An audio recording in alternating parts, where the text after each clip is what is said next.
falam sobre a leitura da palavra, certo? E a minha pergunta é, você gosta de ler? Não? Então, eu também vou responder essa pergunta, mas antes eu vou contar uma história que aconteceu comigo.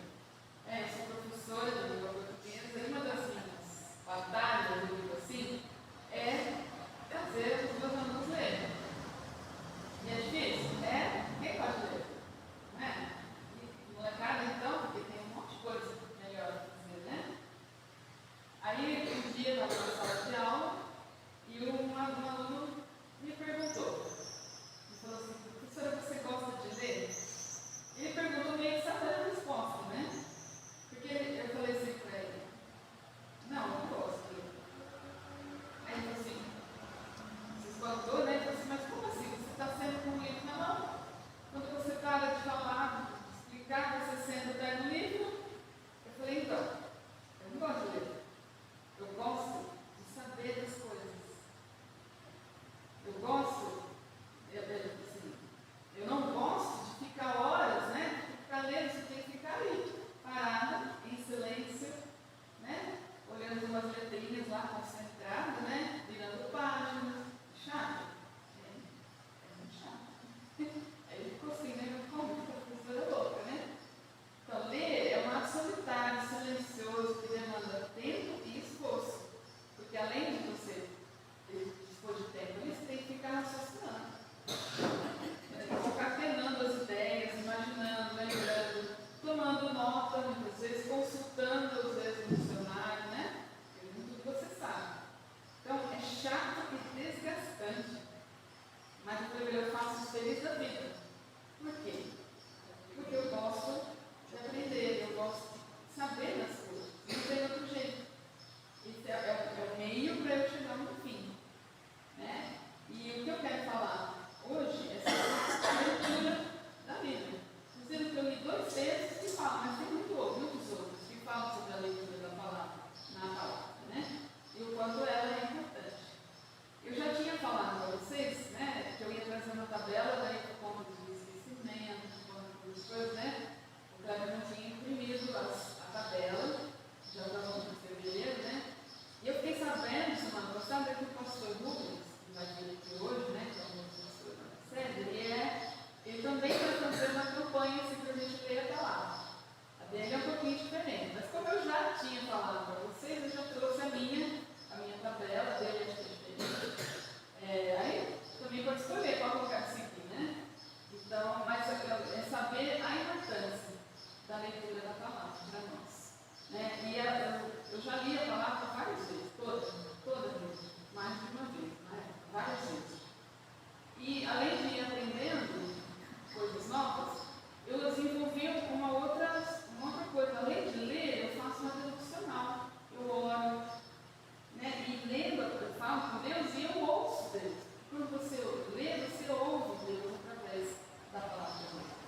Dieta dele.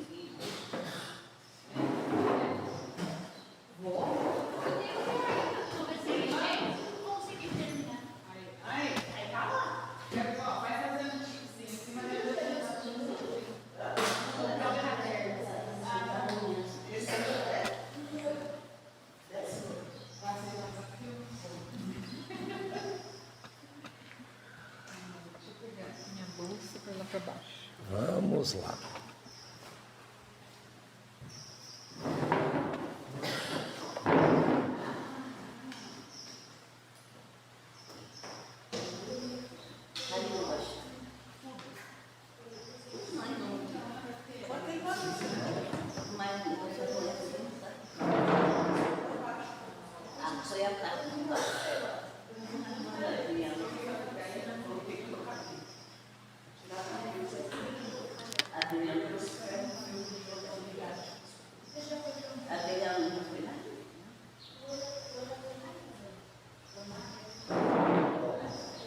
Nós paramos,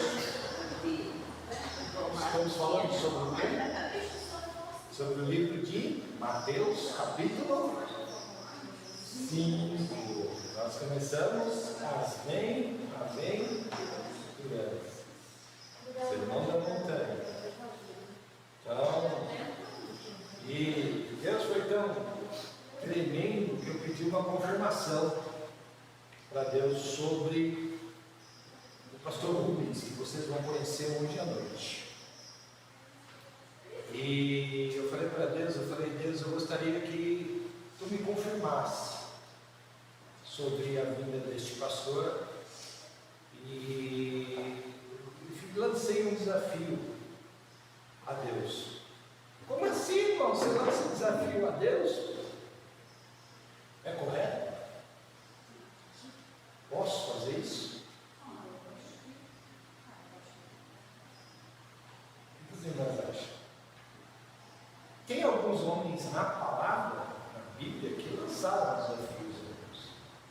Pediram uma confirmação para Deus. Não é que eles estavam tentando a Deus, eles estavam pedindo uma confirmação para Deus. Foi isso que eu fiz. Domingo foi a posse do pastor Rubens. Chegando lá, eu tinha pedido, lançado o seguinte desafio para Deus: Deus, eu gostaria que ele pregasse alguma coisa que eu já tinha falado, que eu já tinha pregado dentro da tua casa. Sabe qual foi o texto que ele pregou? Mateus capítulo 5, as bem-aventuranças. Exatamente aquilo que nós tínhamos começado a conversar aqui no domingo de manhã. Aí Deus virou e falou assim, só que aí também a gente tem que lembrar, quando a gente lança esses desafios para Deus, Deus também nos puxa as orelhas. E aí o Espírito Santo deu uma puxada na minha orelha e disse assim: precisa de mais alguma confirmação ou está bom essa daí? Se é exatamente o mesmo texto, está bom para você ou não? Entendi, Deus. Enfiei a minha viola dentro do saco, fiquei quietinho, sem resmungar. Por quê? Porque eu tive a confirmação que eu acredito. A gente tem que estar. A gente pode fazer essas coisas, podemos, a partir do momento que nós temos intimidade com Deus. Se nós temos intimidade com Deus, você está dizendo isso para dizer que você tem intimidade com Deus, Cleber? Não faço isso para ele agradar, não. Mas aquilo que nós temos aprendido aqui é que quanto mais nós oramos, quanto mais nós lemos a palavra, quanto mais nós conhecemos Deus, mais íntimos e mais próximos dele nós ficamos. Tá certo? As irmãs estão vendo lá que tem um bebedourozinho lá, ó. Aquele bebedourozinho vai ficar lá agora, tá certo? Não vai ficar lá embaixo descendo, é água mineral purinha. Tem um outro galão desse que eu ganhei em casa, tá lá, tá certo? Então, a hora que estiver acabando esse, eu já trago o outro cheio, tá bom? Então, vamos lá, irmãs. Vamos lá no capítulo capítulo, nós lemos o versículo do 1 ao 3, né? E aí nós vamos começar agora, nós vamos ler o 4.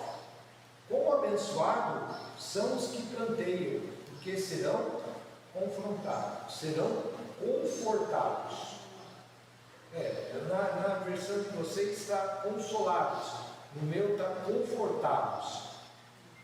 Abre lá para mim, Sara, em Isaías 61, 2.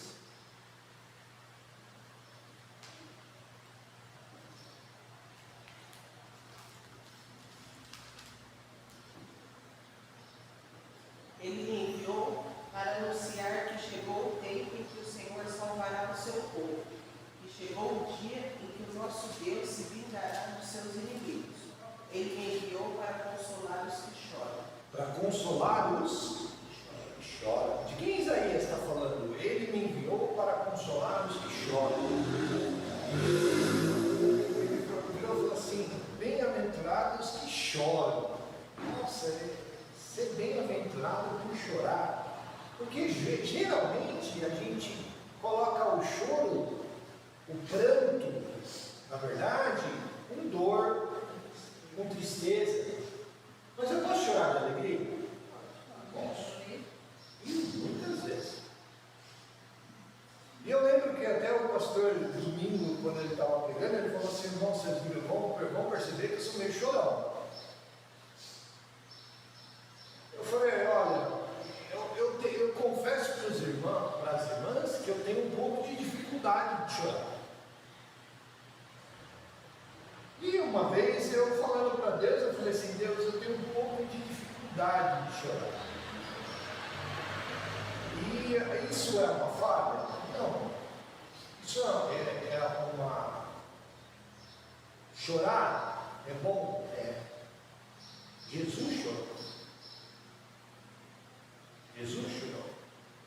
E a gente chora geralmente quando a gente está triste e quando a gente está alegre. É um meio que o nosso corpo tem de expressar os nossos sentimentos, de colocar para fora os nossos sentimentos, de deixar os nossos sentimentos aparentes. Mas Deus está falando assim: bem-aventurados que planteiam. Por quê? Porque eles vão ser confortados. Então, se a gente está passando por alguma dificuldade que tem tirado lágrimas dos nossos olhos, é Jesus que está dizendo: olha, você é bem-aventurado. Sabe por quê? Porque além de você poder expressar, ser uma pessoa que expressa os seus sentimentos, que bota os seus sentimentos para fora, eu vou te confortar. O que é conforto? O que é ser confortado? Eu tenho uma atitude que eu gosto muito e minhas tias falaram assim para mim. Isso são minhas tias que falam, tá? Elas falam assim: a gente gosta quando você chega e abraça. Eu tenho uma tia, minha tia ali, ela vira para mim e fala assim: eu gosto do seu abraço. Eu gosto do seu abraço. Eu tenho uma prima minha que, quando ela perdeu a mãe, ela virou e falou assim: eu não vi a hora de você chegar. Ela falou: por quê? Porque eu quero o seu abraço. Eu gosto do seu abraço. Eu me sinto confortável no seu abraço. Falei: que bom, legal. Não sabia dessa Edna. Ela falou: eu gosto do seu abraço. E a minha mãe gostava do seu abraço. Ela gostava do seu abraço. Então, nós sentimos confortados quando nós sentimos abraçados, quando nós sentimos acariciados, naquele momento onde alguém vira para nós e fala assim: está aqui meu ombro. Eu não vou tirar a dor. É isso que Deus está dizendo. Olha, você vai passar por essa. A dor está aí, mas você tem o meu ombro, você tem o meu abraço, você tem o meu colo para se sentir confortável.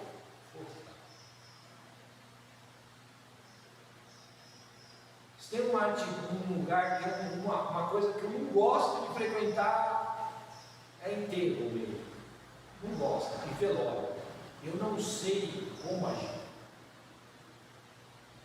Eu não me sinto confortável, mas vou. Vou por causa do quê? De participar. Tem aqueles, é lógico que a gente não tem opção, tem que passar por aquela situação. E aí, mas é gostoso quando a gente sente esse abraço, quando a gente sente esse conforto, quando a gente sente que a gente sabe que a gente não está passando por aquilo sozinho. Então, todas as situações que nós estamos tendo, Jesus está colocando nesse versículo, dizendo: olha, as situações de tristeza que você vai passar, você não vai passar sozinho. Você tem um Deus que te abraça e que te conforta nos momentos mais difíceis que você tem. Eu acho que o momento da separação por causa de morte é uma das coisas que mais nos machuca. Eu passei algumas vezes por essa situação. Eu passei por uma ferrenha, parece que arranca um pedaço seu, que o mundo vai acabar. Mas em todos os momentos, eu tinha certeza que eu tinha Deus comigo. Me senti confortável. Amém?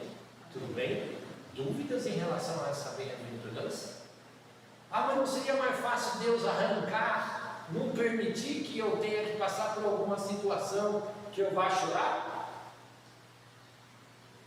Não passa essa pergunta pela nossa cabeça? Quando a gente está passando no meio da confusão, daquela dor toda, a gente não pergunta para Deus: por que, Deus, tu permitisse que eu sofresse esse tanto? É errado? Jesus passou por isso. Morte de Lázaro. Jesus chorou, comovido. Jesus no Getsemane. O sofrimento que ele estava sentindo, a angústia que ele estava sentindo era tanta que ele suou sangue. E a ciência prova que isso é possível. Ok? Que isso é possível. Na cruz, o peso do pecado estava tão grande sobre a vida de Jesus que Eli, alá sabachthani, Deus meu, por quê?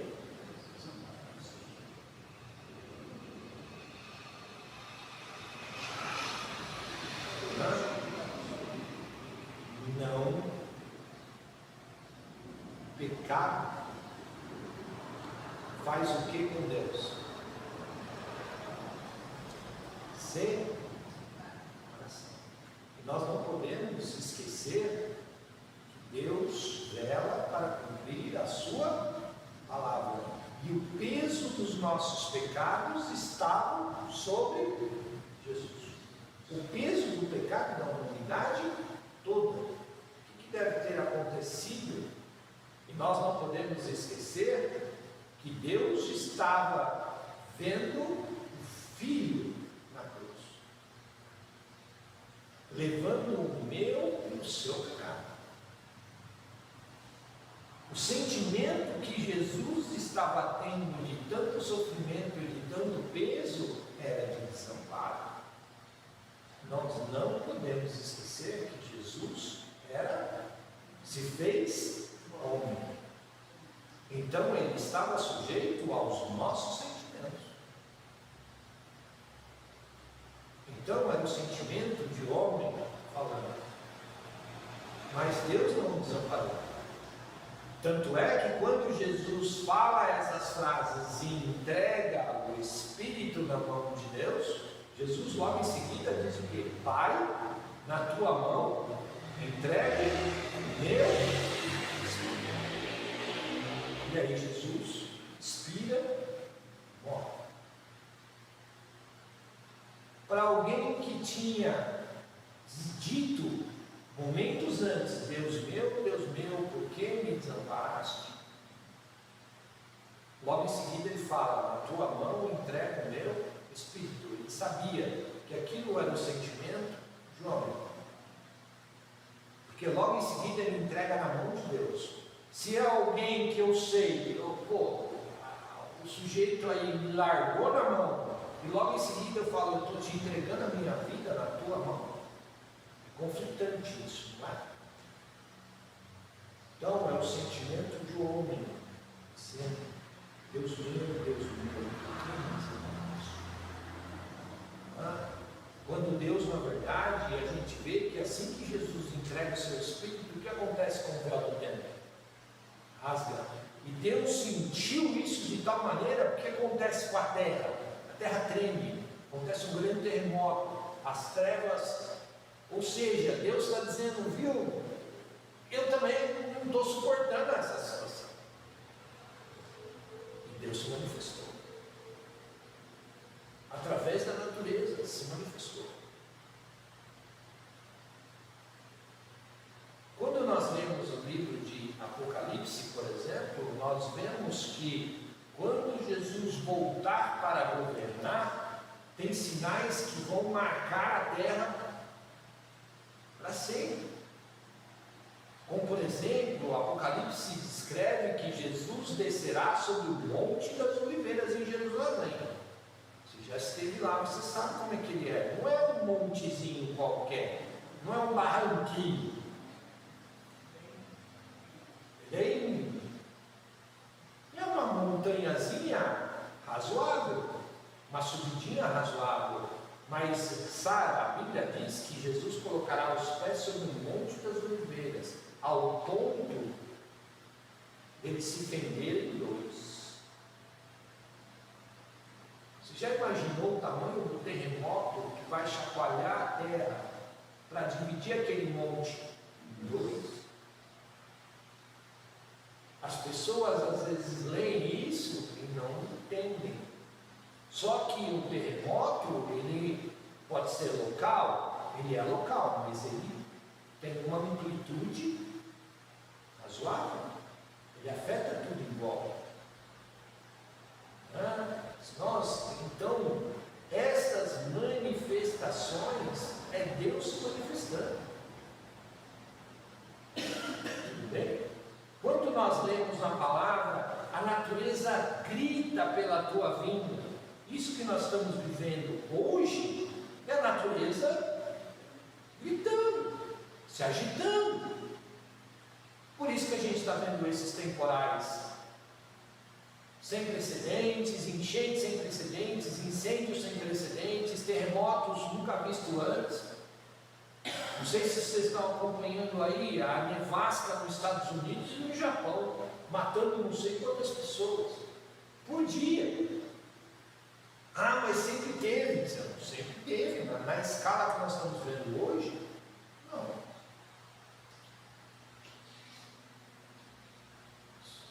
Quantos anos, viu?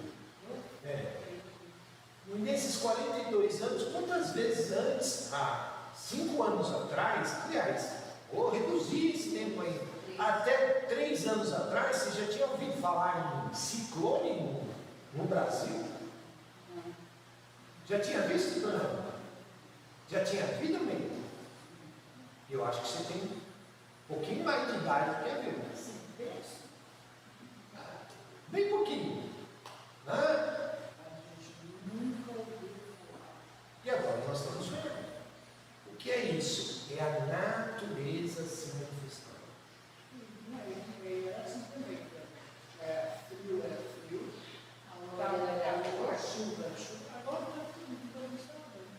A natureza está clamando, gemendo e gritando: Maranata, ora vem, Senhor Jesus.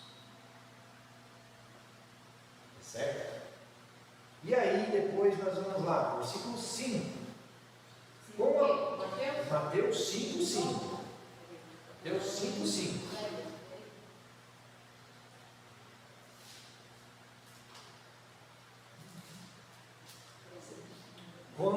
abençoados são os pacíficos, porque herdarão a terra. Pode?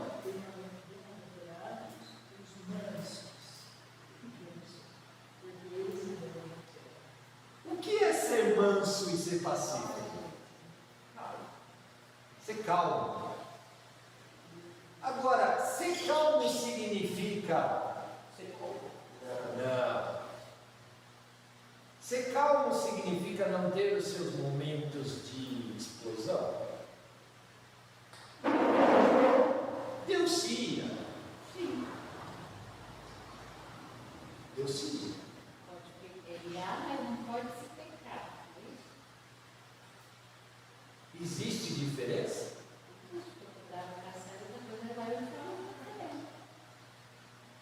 Né? E chegar em vias de fato. Né? Jesus se irou. Quando? No templo. Como ele, parafraseando uma frase do pastor Rubens, ele deu umas bicudas lá. Jesus se irou. Se irou contra os fariseus. Quando ele vira e fala assim, apartai-vos de mim, hipócritas. Vai para longe.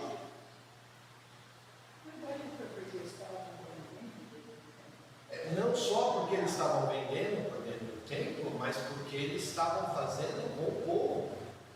Jesus se irava contra os fariseus e contra os sacerdotes, porque eles, em vez de pastorear o povo, oprimiam o povo. E usava a lei, usava a palavra de Deus como sendo aquilo a coisa mais normal e mais correta do mundo.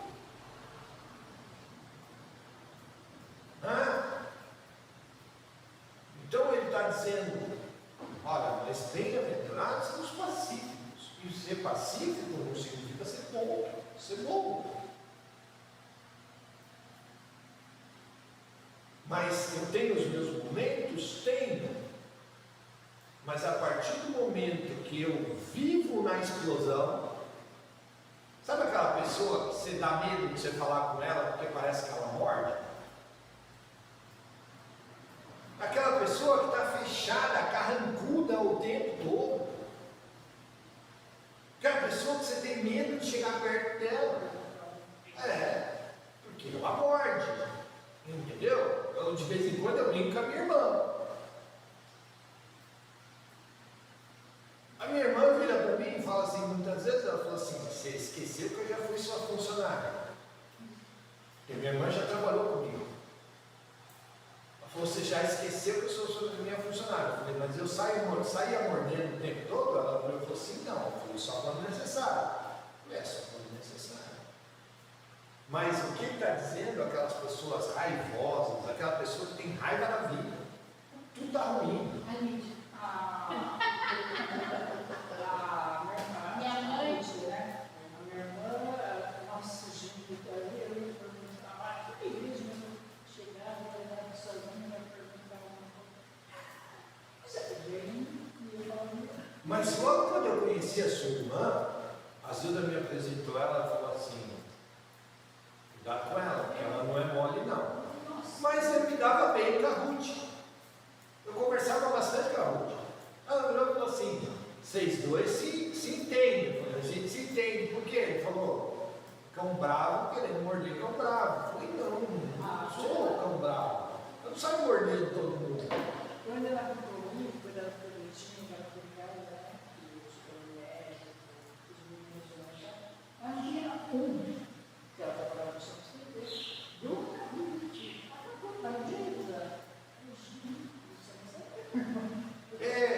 Mas, por exemplo, fazer uma comparação entre, por exemplo, eu e a dona Hilda.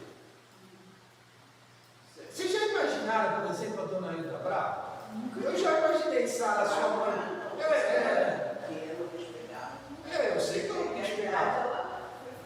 agora eu nunca E a gente muda nessa situação toda também. E aí Deus amaldiçoa. Você sabe o que que é isso, dona Regula? Quando a gente escuta as pessoas falarem, e as pessoas que trabalhavam comigo antes, elas também falam. Você mudou. Você mudou. O que é isso? É Deus trabalhando as nossas vidas. Nós deixando ser moldados. E é gostoso quando a gente vira e alguém vira e fala assim, está mudando. Aí no caso, Você mudou.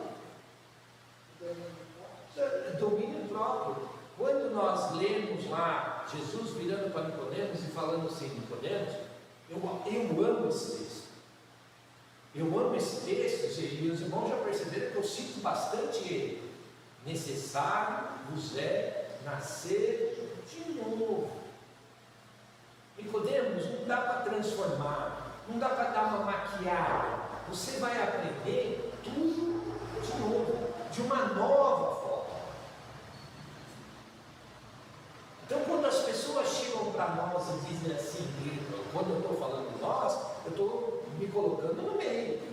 É gostoso quando a pessoa chega para nós e fala assim, você mudou. É ruim quando a pessoa fala assim, mudou, é pior. Mas geralmente, quando as pessoas viram para nós e falam assim, você mudou, geralmente é por bem. Geralmente seria por bem. Porque se for por mal, a pessoa vai virar e falar assim, você continuou mesmo, você piorou. Conseguiu ficar pior do que isso já era.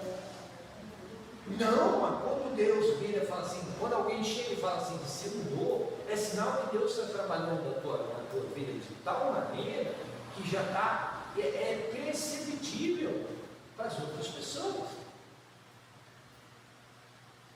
E tem aquelas pessoas que a gente gosta de estar do lado. Por quê? Porque são pessoas pacíficas. São pessoas que não querem a guerra.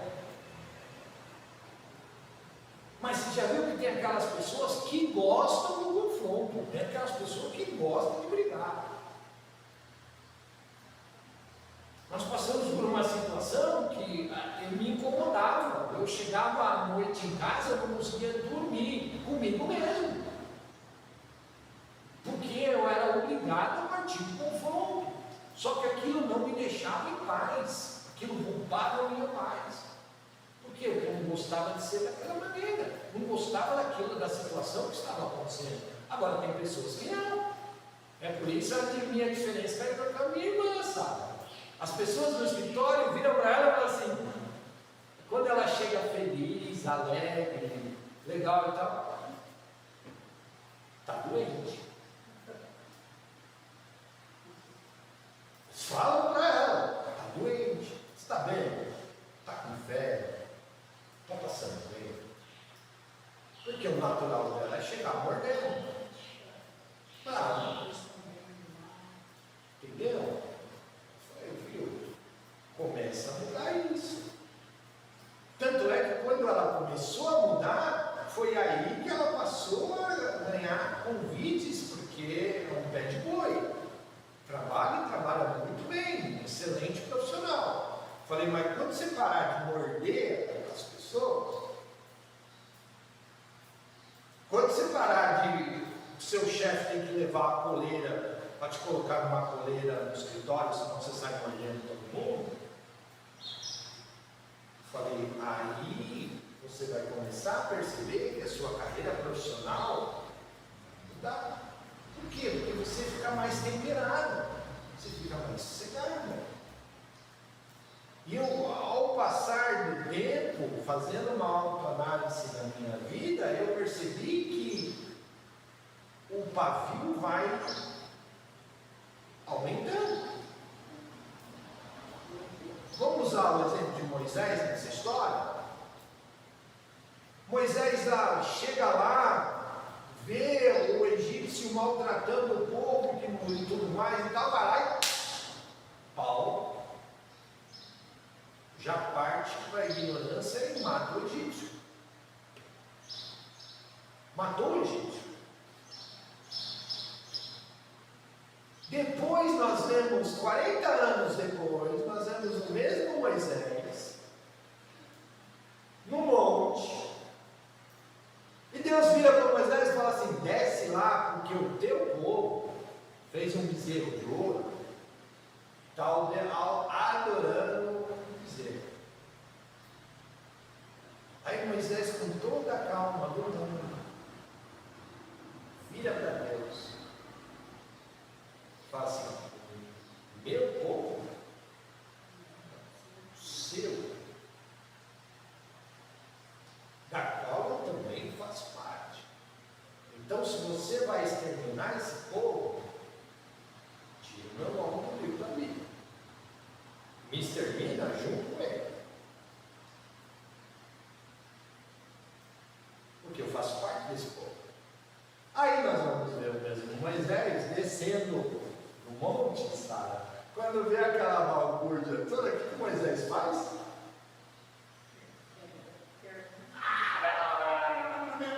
Explode. Explode.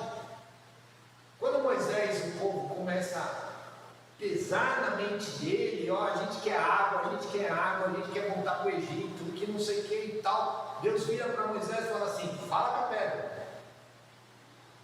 Moisés já estava com a cabeça tão cheia. Eu não critico Moisés por causa disso, porque eu acho que se eu fosse ele, eu tinha feito pior. Não desistiu não, aqui naquela época não existia granada, eu tinha soltado umas granadas no meio do povo. Falei: já que vocês querem água, vamos lá. Vou explodir um monte aí, a gente resolve isso. Mas não, ele foi lá e bateu com a pedra. Mas todas as vezes que nós deixamos esse sentimento de raiva, esse sentimento, essa nossa velho homem descer da cruz, nós passamos por consequências. Minha irmã mesmo, voltando ao exemplo da minha irmã, ficou anos sem poder assumir um cargo de liderança. Ela era líder dentro do escritório por mérito, mas não era empossada no cargo por causa do gênio dela. Porque para você ocupar um cargo de liderança, você tem que saber levar as pessoas, e você não leva na ferro e fogo. Você tem que ser pacificador. Agora, é diferente aquela pessoa que, quando vê uma situação e tudo mais, ela é pacífica, ela, opa, gente, vamos maneirar, vamos colocar. É aquela pessoa que sabe escutar os dois lados. É aquela pessoa que, para você tirar ela do sério, significa que ela ela não sai fora do sério? Sai, é humana. Mas a grande maioria das vezes que nós vemos Jesus, nós vemos ele apaziguando, pacificando, ou ele agindo da forma como ele agiu no tempo. Qual era a grande maioria? Pacificando. Pacificando. Significa que ele vai sair do sério? Significa que ele saía do sério? Significa. Ele saiu do sério. Mas não era a característica principal dele. Qual é a característica principal que as pessoas nos veem? Eu já tive a impressão das pessoas virarem e falar assim: as pessoas têm medo de falar com você porque você acha que você morde. Já tive já fiz essa impressão, sabe? Chegou um momento que eu virei e falei assim: Deus, eu não quero ser conhecido assim. Não quero. Muda isso em mim. E Deus vai trabalhando. Está 100% ainda, Noranda? Não está 100% não. De vez em quando. Mas teve uma época, sabe, meu irmão virava e falava assim: você parece um tanque de guerra desgovernado. Já viu um tanque de guerra desgovernado? Um tanque de guerra, você já viu um tanque de guerra em operação? Ele passa, se ele fosse passar no meio dessa rua aqui, ele ia passar levando todos os carros que estão na frente dele. Passa por cima. Passa por cima. Não para. Para você parar ele, você tem que explodir. Literalmente. E meu irmão virou e falou assim: você parece um tanque de guerra desgovernado, que arrancou a alavanca do freio de mão um irmão vira e fala assim: você mudou. Está mais para cordeirinho do que para lobo. Que bom. Tá certo? Tudo bem? Abre lá no Salmo 37, 11.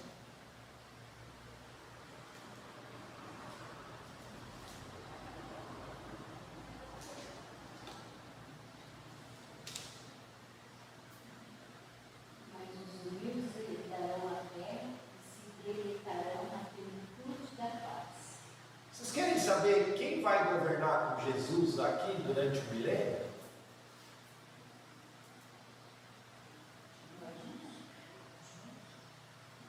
Os humildes e os mansos, os pacificadores. Eles vão governar com Jesus na terra, porque vai ser um reino de paz. Está em segredo. Lembra quando nós estávamos estudando o livro de Daniel? Nós falamos, vai haver um momento que Jesus volta e volta com o povo para governar. E vai ser um reino de paz. Então, o povo que vai voltar com Deus, que é o segredo dele, está aí. Os humildes, os mansos. Versículo 6: quão abençoados que têm fome e sede de justiça, porque serão satisfeitos. O que os irmãos acham desse daí? O que é ter fome de justiça? Primeiro, o que é justiça? A verdade? O que mais? O que é ser justo? Ser honesto. Ser honesto? O que mais? Fazer a vontade de Deus. Fazer a vontade de Deus? Vamos lá, nós não chegamos nisso ainda não. Vocês já viram o símbolo da justiça? É uma mulher vendada, com uma balança na mão, e os pratos da balança estão alinhados, certinhos. Por que o símbolo da justiça é essa? Por que vocês acham que o símbolo da justiça é essa? E eu vou fazer uma pergunta: quem estava errado? O português chegou aqui vestidinho dentro do barco dele e tudo mais, chegou aqui e encontrou uma indiarada na praia. Como é que o índio estava? Quem está certo? O português que chegou aqui vestido ou o índio que estava aqui pelado? O índio chegou. A casa era dele. Português, o índio, Ele estava na casa dele, na sua casa. os dois. O índio nasceu e foi criado de que jeito? Pelado. O português nasceu e foi criado de que jeito? Vestido. Qual foi o erro? Eles se encontraram. O índio criticar o português que estava vestido e o português que queria vestir o índio. Esse é o erro. Justiça é quando eu consigo atingir o mesmo nível. Virar para o português e falar assim: ó, meu amigo, é o seguinte, você nasceu e foi criado lá, você nasceu e foi criado num clima frio, que te obrigava a colocar uma roupa. Só que você está entrando num país tropical, aonde a turma nasceu e foi criada pelada. A justiça eu atinjo a partir do momento que eu consigo fazer com que os dois se entendam e se respeitem. Ser uma pessoa justa é a partir do momento que eu respeito a Sara como ela é, do jeitinho que ela é, que eu consiga enxergar os pontos fortes e respeitar os pontos fracos da Sara, e que eu não queira impor a minha vontade e faça a Sara faça com que a Sara seja aquilo que eu acho que ela tem que ser. Deus é assim. Deus nos aceita como nós somos. Vamos ficar da mesma forma? Não, nós já falamos aqui que nós somos transformados. Quanto mais eu aprendo de Deus, quanto mais próximo de Deus, e é uma transformação. Mas é uma transformação imposta. Deus me impôs essa transformação. Por isso que Deus nos deu o livre-arbítrio. Não, essa transformação acontece de forma natural. Então, justiça é quando eu simplesmente viro e falo assim: olha, eu te aceito do jeito que você é. Eu te respeito. Respeito as suas opiniões. Escuta as suas opiniões. Posso não concordar com elas, mas respeito, porque é sua. E não tento impor a minha. Então, uma pessoa justa é uma pessoa que sabe ponderar as coisas. E ela é cega, dona Hilda, sabe por quê? Porque não importa quem é. Porque não importa quem é, não importa a classe social, não importa se é negro, branco, amarelo, vermelho, não importa. Ela tem que agir de forma igual para todos. Por isso os olhos são vendados, porque ela não enxerga quem é, ela não sabe quem é, e ela está assentada por causa do quê? Porque ela tem que estar sobre uma base. Você não vê a justiça em pé, você vê ela sentada. Por que a gente vê ela sentada? Porque ela tem que estar assentada sobre uma base. E qual é a base da justiça de Deus? Palavra. A sua palavra é a base da justiça de Deus. É sobre ela que nós temos que estar alicerçados, sentados e sermos justos com base nela. Então, quando nós temos fome de justiça,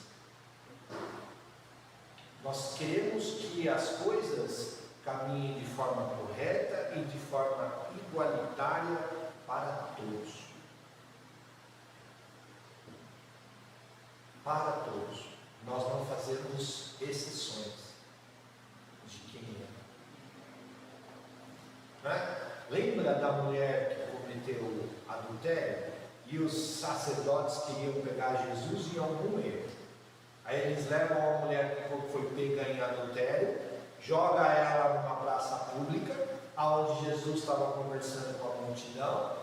E aí Jesus, já sabendo da atitude deles, só escuta.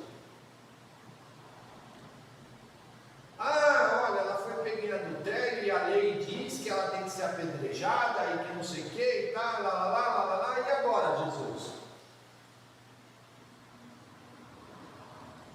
Qual é a atitude de Jesus? Mantém escrevendo na areia. Eu acho que, nossa, quando eu pinto esse quadro na minha mente, eu passo um filminho desse quadro na minha mente, sabe? Eu fico imaginando o sacerdote. Viu, mãe? Vai continuar escrevendo aí? Viu? Não vai fazer nada? E Jesus vai escrevendo, só testando a paciência deles. Daqui a pouco Jesus olha assim, imaginando Jesus dar uma levantadinha na cabeça, olha assim, fica bem para o principal. E deve ter olhado assim com uma cara assim, bem sossegada, bem tranquila, assim: de todos vocês, quem não tem pecado, a lei diz isso, mas quem não tem pecado aqui, atira a primeira pedra. E deve ter voltado a cabeça para a areia, pegado o gravetinho dele e continuou escrevendo lá, escrevendo alguma coisa assim. E eu, se eu fosse Jesus, eu estava querendo escrever assim: tombos, hipócritas. Eu estaria escrevendo assim, isso na areia. A Bíblia não conta o que ele estava escrevendo, mas eu já pintei esse quadro várias vezes na minha cabeça. Ele devia estar escrevendo assim: hipócritas.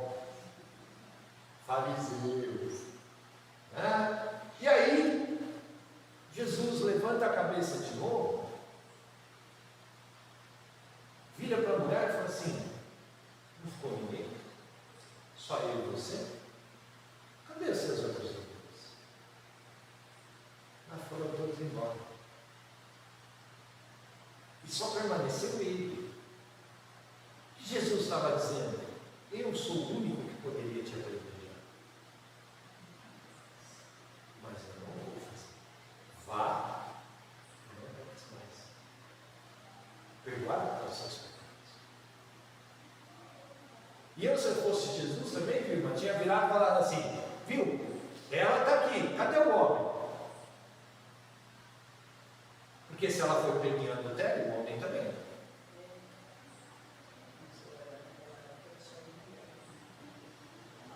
Cadê o homem? Mas a lei de Moisés me fala, na lei estava escrito que eram os dois, não era um só não, tá?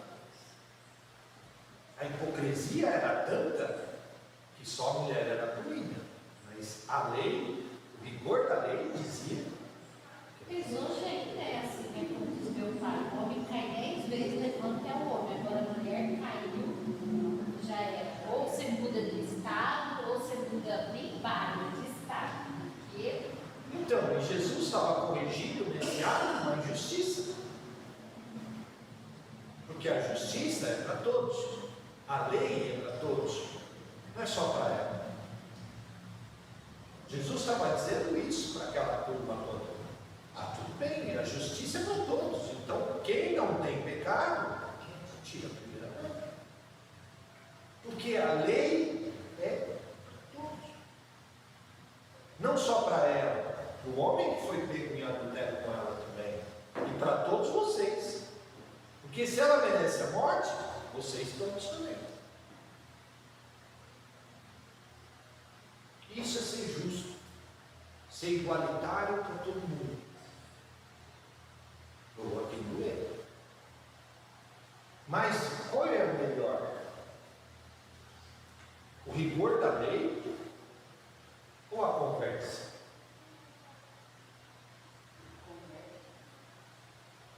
Deus.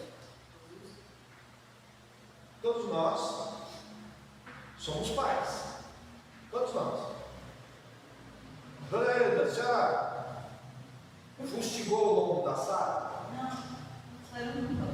Não? A minha mãe fustigou o meu. E olha, dona Hilda, eu aprontava. Eu criei na conversa. Gritar, eu gritava. Eu tiradinho. Do céu. Mas eu apanhava um pouquinho. Quem que tomou um estapa no dedo do pai? A Cássia e a Núria. Somente. Só. Foi a Núria, não foi a Núria? Mas era pouquíssimas vezes. Foram pouquíssimas vezes. Foi uma vez só. Eu tive uma época, dona Hilda, que assim, eu era tão espoleta que o dia que eu não apanhava, alguém perguntava, ele está doente. Porque sinal que ele não aprontou. Que eu aprontava feio, né? Aprontava feio. Eu já contei para vocês já algumas peripécias que eu fazia. Eu era uma criança calmíssima, calminha, ao contrário, mas aprontava. Sabe quantas vezes eu bati no meu filho? Nos meus filhos? Não, cheguei no Davi uma única vez, mas que eu lhe dei só um tapa, porque foi necessário, e no Nicolas uma vez, por ignorância minha, me arrependi, chorei e tudo mais e tal, mas se eu fosse aquilo, se eu educasse da mesma forma que eu eduquei, a minha mãe me educou, meus filhos iam tomar uma piaba todo santo dia. Ia tomar uma piaba todo santo dia. E minha mãe ainda fazia eu ir lá e recolher o pé, nós cortávamos a vara com o qual nós íamos apanhar. Meu pai era assim lá. Tinha um pé de vara. Aquelas varas secas. Vai lá, Então vai lá, corta a vara e pega uma vara longa, porque eu sei que você vai correr. Faz, pastor. E ela virava e falava assim, pegue uma vara longa, porque se você correr eu vou te pegar lá longe. pega uma vara longa. E fazia a gente colher a vara e limpar a vara. Pegar ela limpinha, baixa as calças aí, agora que nós vamos conversar. Era assim. Ia pegar o outro. Então, era nesse esquema. Só que aí, os pais, eu não queria os meus filhos dessa forma. E foi uma coisa que o pastor Rubens até comentou ontem lá. Se a gente for perceber, a gente não faz as mesmas coisas. E foi o que Jesus fez. Ele falou: não, tudo bem, o rigor da lei está dizendo que ela tem que ser apedrejada. Mas vamos ser justos aqui. Quem tem pecado, tira a primeira pedra. Eu não vou fazer a mesma coisa que Moisés fez. Não vou. Por quê? Porque eu acho errado? Não, porque não tem necessidade. Acabei de chegar.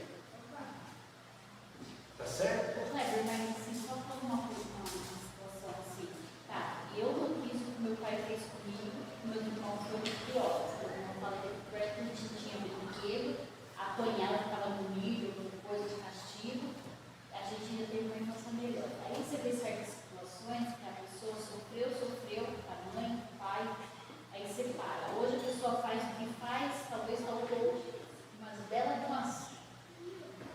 Aí fala: eu não quis o que meu pai fez para mim, então hoje eu sou mais e estou levando só o meu pai. Aí você pensa: será que meu pai fez aquilo, eu não quero fazer isso com meu filho, mas será que tem hora que você precisa aceitar lá para ele? Vamos voltar à estátua da justiça? O prato está onde? Não sei, vê lá. Vê lá. Qual é o melhor? Eu saber dosar. Eu saber dosar. Eu saber na hora que eu tenho que apertar e na hora que eu tenho que acariciar.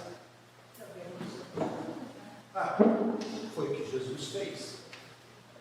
Ele livrou a mulher da morte.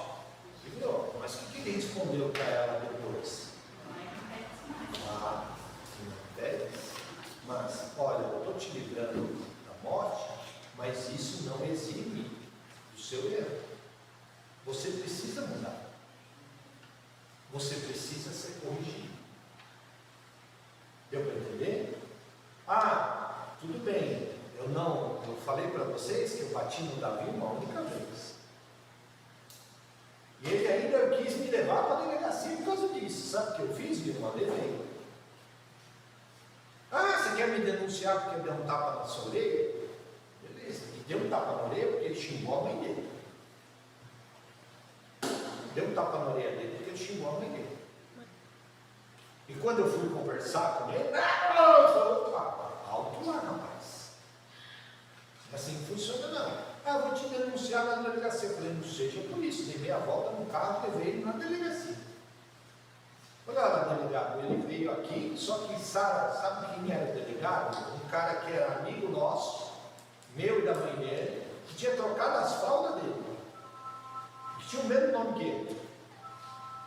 Falei: olha, Davi, ele falou: eu troquei suas fraldas, rapaz. Quando o delegado falou isso para ele: eu troquei suas fraldas, rapaz. Ele já quietou. Falou: o que acontece aqui, Cleber? Eu estou aqui porque ele quer me denunciar. Você quer denunciar? Tem certeza? Tem. Chamou o escrivão e tudo mais. Nós vamos registrar um pouquinho de coisa. Saiu de lá chorando 5 minutos depois. Me leva embora. Então, quando a gente dosa, por isso que o prato da justiça fica nivelado, sem excessos, justos para todos. A justiça é para todos. Tudo bem? Beleza? Próxima aula a gente continua.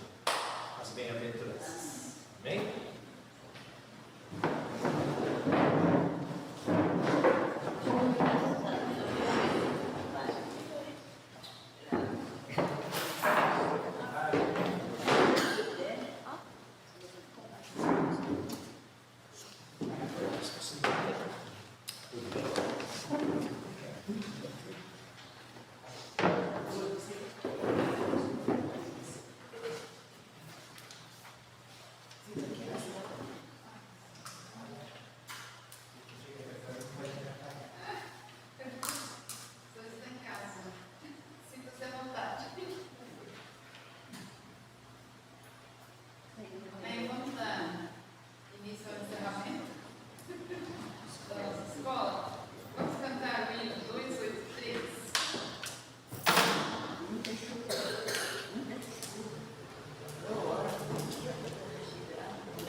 Pegar aí, igreja.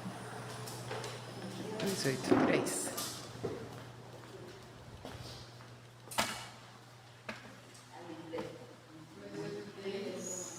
Vida santificada.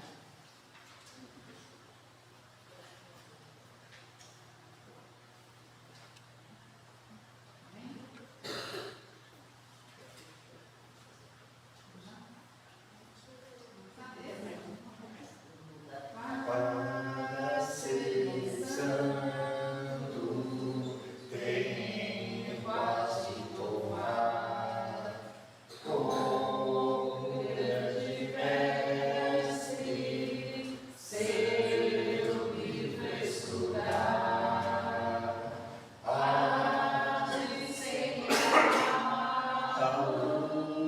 aos fiéis a ler. Em tudo e por tudo, fervoroso ser, para seres puro, tenho paz de encontrar, a sós com teu mestre, muito frequente estar. Teu olhar bem-vindo, nele sempre ter, em tua conduta,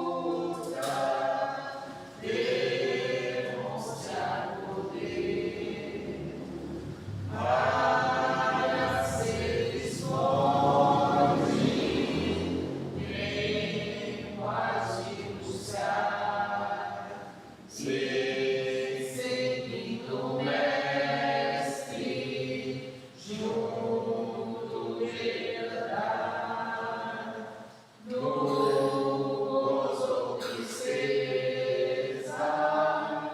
ao Senhor servir, o seu bom conselho, diligente ouvir, para seres útil, tenho paz de guardar, ser calmo e paciente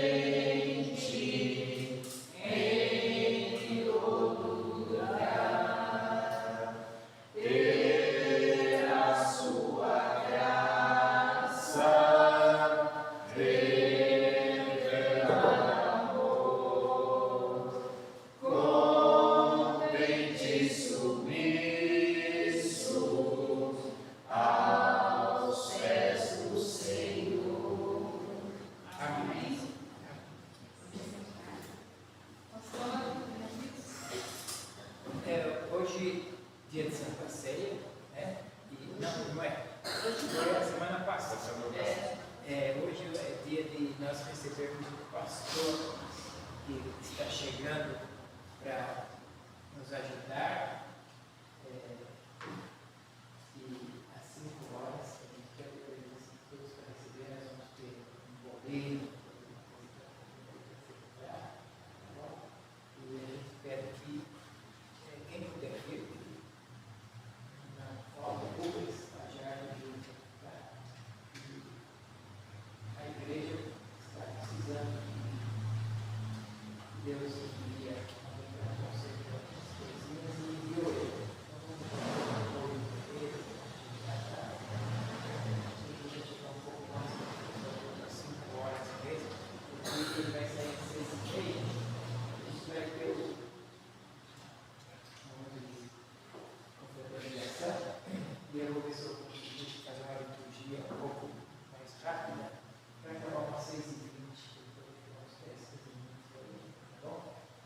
Para depois ele né? Depois, pastor, nós vamos programar uma festa de recepção para ele aqui. Isso, Mas aí com tempo. não tem. No dia que ele possa trabalhar, tá bom? Então, esse é o mais urgente. tá certo. Você tem algum? Terça-feira, não, terça-feira a gente está. A Dorcas.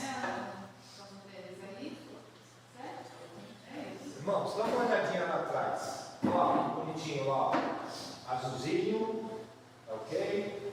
Água mineral, tá? Tem um outro galão desse aí, já também está reservado com o rapaz que vai fornecer os galões, certo?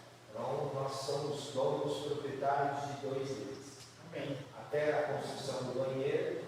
Quando construir o banheiro, já está programado aí um, e nós vamos comprar um elétrico que vai gelar a água também. Tá certo? Então, está aí já para os irmãos, faz parte aí do patrimônio da igreja. Só tomar cuidado para não desperdiçar copo, né? Pegou seu copo, guarde ele até o final do culto. Pode tomar várias vezes no mesmo copo, né? Porque é para preservar a natureza, né? Você tanto desgaste aí, mas também, né, economizar, porque copo custa dinheiro, né? E também, se olhar, tem 4 milhões de emergência. Nessa semana vai ganhar mais 4. E logo vai ter também o extintor, isso tudo é uma aprovação do governo. Ele tem que ter primeiro a negócio da igreja para fiscalização do povo. Tem que estar. O banheiro está à vista. Está acompanhando, está andando. Então é isso, eu vou chamar a Eloá, que vai ler o versículo que nós aprendemos sobre a parábola do feijão. Nós plantamos também um feijãozinho lá, na China. Vamos ver se nosso feijãozinho vai vingar.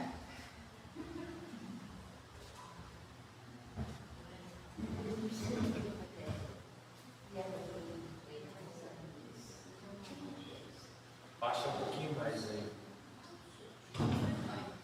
Segura na nossa boca. Isso. Disse o pai: Meu filho, você está sempre comigo, e tudo que eu tenho é seu. Amém. Amém. Tudo pródigo.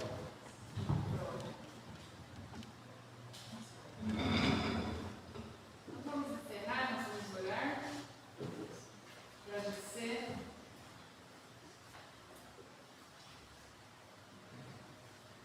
Oremos.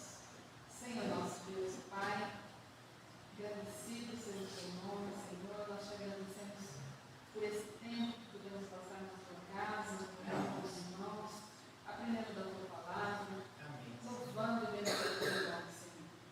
Agradecemos por tudo.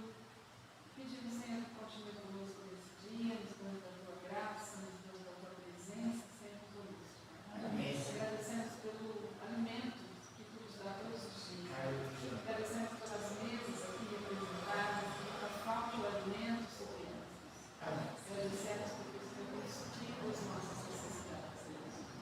Agradecemos pelas mãos que trabalharam, pelas mãos que prepararam, que as suas mãos estejam estendidas sobre cada um. Em nome do Senhor Jesus. Agradecemos e bendecemos o teu nome. No nome do Senhor Jesus, ele ensinou a orar dizendo: Pai nosso que estás nos céus, santificado seja o teu nome. Venha o teu reino. Seja feita a tua vontade, assim na terra como nos céus. O pão nosso de cada dia nos dai hoje. Perdoa as nossas dívidas, assim como nós perdoamos os nossos devedores. E não nos deixes cair em tentação, mas livra-nos do mal, pois teu é o reino, o poder e a glória para sempre. Amém. Quero agradecer a presença da Bárbara hoje com a gente, né? Volte sempre, Bárbara. Bem-vinda, Bárbara.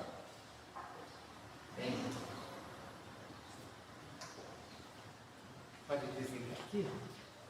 Pode.